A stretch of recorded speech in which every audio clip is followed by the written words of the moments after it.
3 दिन, 3 तिथियां, 3 बार, 3 नक्षत्र, 3 घड़ी, 3 पल, जिसमें बाबा शूल भी धारण करते हैं। और शूल अकेले धारण नहीं करते महाराज, जो धतूरा होता है ना, दर्शन करें धतूरे के, कांटे कांटे सा होता है धतूरा, तो वो धतूरे के साथ में बाबा शूल धारण करते हैं। बेलपत्री के शूल को, ये बहुत बहुत आनंदमय कथा है महाराज जी। जिसके जीवन में हमेशा कांटे ही मिले हैं। बेटी बड़ी हुई तो घर में मायके में दुख देखा, और मायके से गई ससुराल में तो ससुराल में दुख देखा।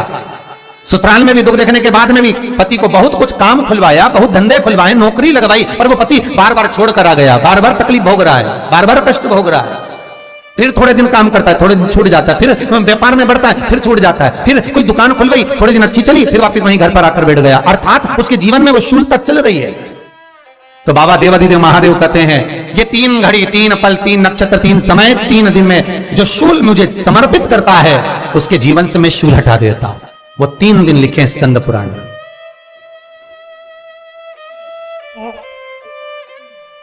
महाराज, बैसाख महीने में जो प्रदोष आती है, बैसाख के महीने में बहुत ध्यान से सुनना भाई, जो अपनी जिंदगी से बहुत तंग आ गए हो, परेशान हो गए हो, कष्टमय जीवन जी रहे हो, बहुत दुखी हो गए हो, उनके लिए ये स्कंद पुराण का चरित्र फिर मिले ना मिले, आप प्रेम से सुनिए भाव से। पहला, बैसाख महीने की प्रदोष, चाहे वो शनिचरी प्रदोष हो, चाहे रविवार की हो, सोमवार की हो, मंगल की हो, बुधवार की हो, गुरुवार की हो, शुक्रवार की हो, शनिवार की हो, कोई भी वार की हो, पर बैसाख महीने की प्रदोष, प्रदोष काल में शाम का समय सूर्य डूब रहा हो, बस डूबा ही हो, और उस समय पर सूर्य के डूबन के तुरंत बाद बाबा को धतूरे के साथ में बेलपत्री ना चढ़ाते हुए बेलपत्री के वृक्ष के 7 कांटे बाबा के शिवलिंग पर समर्पित करे जाते हैं महाराज, अपनी जिंदगी में अड़चनों को हटाने के लिए। फिर आप जिस व्यापार में उतरे, जिस व्यवसाय में उतरे, जिस नौकरी में उतरे, आप दिल से करें, आपको तरक्की मिलेगी। आप हार नहीं सकते, नीचे नहीं आ सकते, उन्नति पर ही चढ़ेंगे। एक वैशाख मास की प्रदोष। दूसरा, शिवरात्रि के दिन मध्याह्न का समय महाराज, जो बड़ी शिवरात्रि होती है माघ की, बड़ी शिवरात्रि के अंतर्गत मध्याह्न का समय, दोपहर के ठीक 12 बजे, चाहे फिर वो कोई भी दिन हो महाराज, शिवरात्रि जिस दिन पड़ रही हो, उस दिन भी धतूरे के साथ बाबा को 7 कांटे बेलपत्री के वृक्ष के समर्पित होते हैं महाराज। इसमें आप ये वाले जो कांटे हैं, जो शिवरात्रि के दोपहर 12 बजे वाले हैं, अगर कोई मदिरा पीने वाला हो, व्यसन में डूबने वाला हो, कोई जुआ खेलने वाला हो, कोई गलत वैश्यावृत्ति करने वाला, या अपने मार्ग से विचलित कोई व्यक्ति है, उसके लिए भी ये कांटे बहुत काम आते हैं महाराज। दूसरा, पार्वती, तेरे द्वारा तेरे नयन अश्रु से जो प्रकटा हुआ बेल का वृक्ष है, द्वितीय शूल मैं वहां धारण करता हूं। तृतीय शूल, तीसरा शूल जो वर्णन करा गया महाराज, भगवान श्रावण के महीने में जो भी दूसरा सोमवार पड़े, जो भी पड़े, श्रावण के महीने का जो दूसरा सोमवार होता है, उस दूसरे सोमवार में रात्रि के समय पर, अर्थात शास्त्र अब घड़ी और पल का स्मरण करेंगे तो रात्रि के बजेंगे 10 से 12 बजे महाराज, 10 से 12 के बीच में धतूरे के साथ बाबा को शूल समर्पित होता है महाराज। ये भी हमारी बाधाओं को, हमारी तकलीफों को, व्यापार व्यवसाय के लिए, नौकरी सर्विस के लिए, बहुत सारे एग्जाम में आप बैठ लिए, गवर्नमेंट एग्जाम के लिए बैठ लिए, नहीं हो रहा, ये 3 बार मेरे शंकर को बेलपत्री के वृक्ष के शूल समर्पित होते हैं, उसका आनंद पाना और उससे अपने को सुख प्राप्त करना।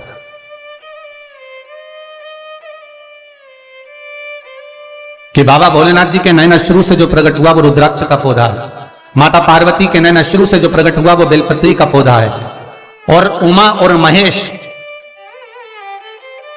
जिस महेश के वंशज है महेश्वरी,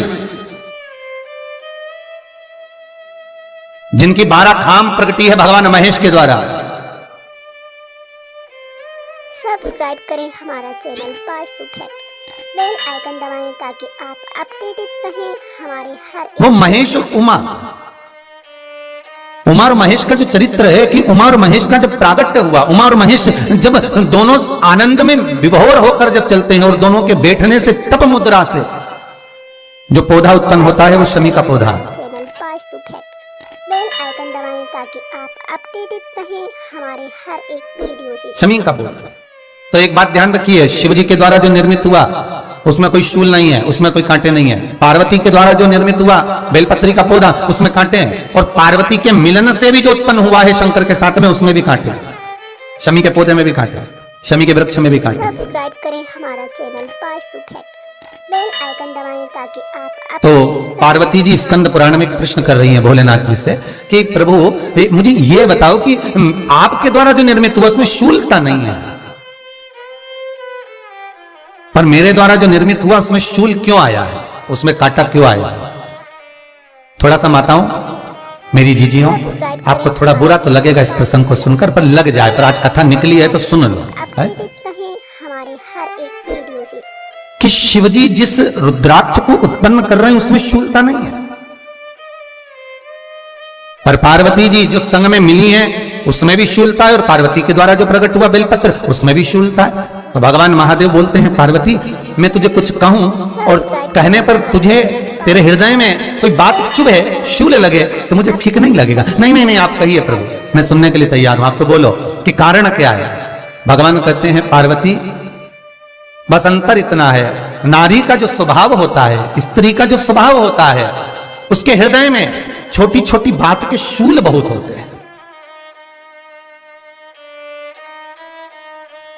जेठानी ने ये कह दिया, देवरानी ने ये कह दिया, तुम्हारी मम्मी ये बोल दी, तुम्हारे पापा ने ये कह दिया, तुम्हारी बहनों ने ये कह दिया, तुम्हारे भाई ने ये कह दिया, तुम्हारे रिश्तेदार ने ये बोल दिया। ये नारी के भीतर ये शूलता रहती है। तो पार्वती जी बोली कि जितना तप आपने करा उतना तप मैंने करा, और जितनी साधना आपने करी उतनी साधना मैंने करी, और जितना आराधना दिल से आपने करी उतनी आराधना दिल से मैंने करी, फिर इसमें शूलता कहां से आ गई? भगवान शिव बोले बस पार्वती बात इतनी सी है कि जब मैं आराधना करने बैठता हूं तो मेरी दृष्टि में सम्मुख में कुछ नहीं होता। जब मैं आराधना करने बैठता हूं तो मेरी दृष्टि में मेरे सम्मुख में कुछ नहीं होता कि कौन ने क्या करा है, कौन ने क्या बोला है, कौन क्या कर रहा है, उससे मुझे मतलब नहीं होता, उससे मुझे कोई मतलब नहीं। पर पार्वती जब तू आराधना करने भी बैठती है ना तो तेरी चित्त वृत्ति में कहीं ना कहीं किसी ना किसी रूप में कोई शूल आ ही जाता है।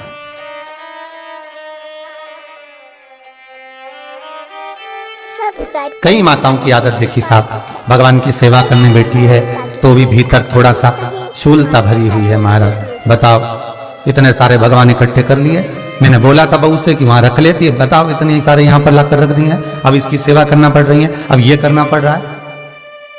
प्रसाद लेने के लिए रसोई घर में गई, भगवान का भोग लगाने के लिए, तो उसमें भी शूलता आ गई। इतने घंटों से मैं सामान ढूंढ रही, फ्रिज में मिल ही नहीं रहा, मैंने रखे गई थी, भगवान जाने कहाँ चले गए। भगवानों को वस्त्र पहना रही है तो शूलता है, अलमारी का ड्रॉज खोला, इसमें मैंने सामान रखा था, ना जाने भगवान का श्रृंगार कहाँ चले गया, कौन ने हाथ लगाया, फिर शूलता आ गई। भोजन करने बैठे तो शूलता है, कोई कार्य के लिए जा रहे हो तो शूलता है। अर्थात कहीं ना कहीं नारी के जीवन में शूलता बनी हुई है। और पार्वती जब तुम भजन करो, तप करो, साधना करो, भक्ति करो, उसमें शूलता नहीं होना चाहिए।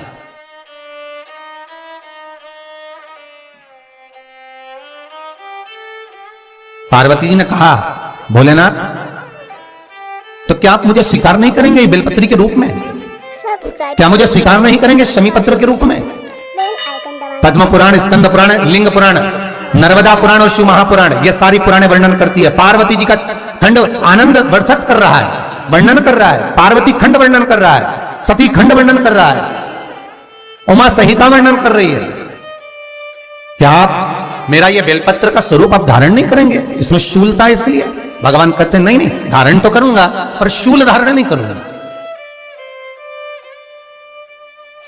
मैं शूल धारण नहीं करूंगा। मतलब बेलपत्री में है जो कांटे लगे रहते हैं, बेलपत्री की उस डाली के अंदर जो कांटे शूल रहते हैं, भगवान शिव वो धारण नहीं करते। आप उस बेलपत्री को आप बड़े प्रेम से, आनंद से पत्ते को निकाल लीजिए, तोड़ लीजिए, उतार लीजिए और फिर भगवान को वो प्रेम से समर्पित करो तो भगवान स्वीकार करना।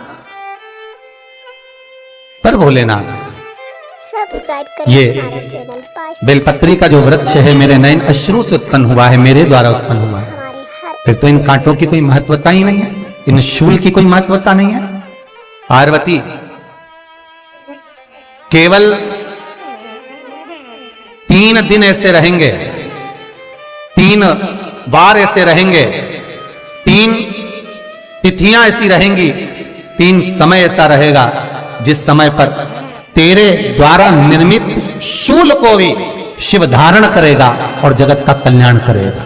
सब्सक्राइब करें हमारे श्री चैनल वास्तु फैक्ट, शिवाय आइकन दबाएं ताकि आप नमस्तुभ्यं अपडेटेड रहें हमारे हर श्री एक वीडियो से।